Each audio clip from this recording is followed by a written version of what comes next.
We met Mr. Morton at Marymount or Mount Wollaston or Mount Dagon. And we saw that the officials of the government of Massachusetts Bay Colony called him to heel.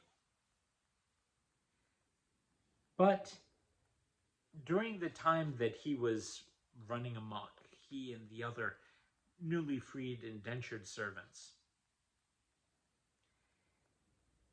they did something, according to Bradford, that he strongly disapproved of. And that was this.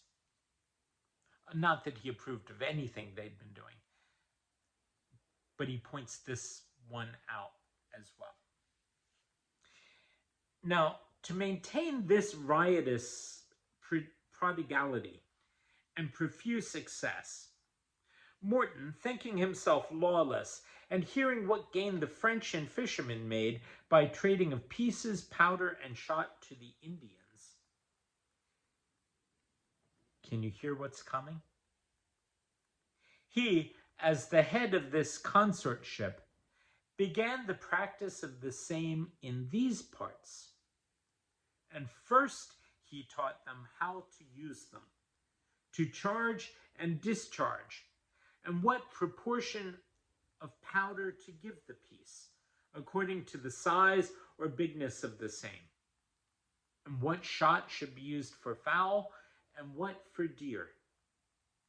And having thus instructed them, he employed some of them to hunt and fowl for him, so as they became far more active in that employment than in any of the English, by means of their swiftness of foot and nimbleness of body, being also quick-sighted, and by continual exercise, well knowing the haunts of all sorts of game.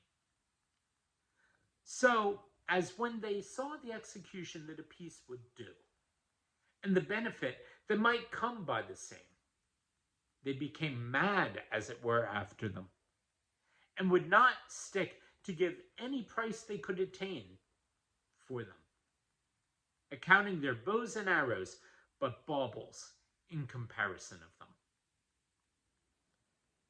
This Morton, having thus taught them the use of pieces, he sold them all he could spare, and he and his consorts determined to send for many out of England, and had by some of the ships sent for above a score, the which being known in his neighbors, meeting the Indians in the woods armed with guns in this sort, it was a terror unto them, who lived stragglingly, and were of no strength in any place.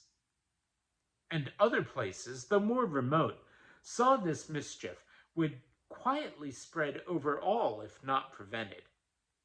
Besides, they saw they should keep no servants, for Morton would entertain any, how vile soever, and all the scum of the country, or any discontents, would flock to him from all places, if this nest were not broken down. And they should stand in more fear of their lives and goods in short time from this wicked and debauched crew, I think he means debauched, than from the savages themselves.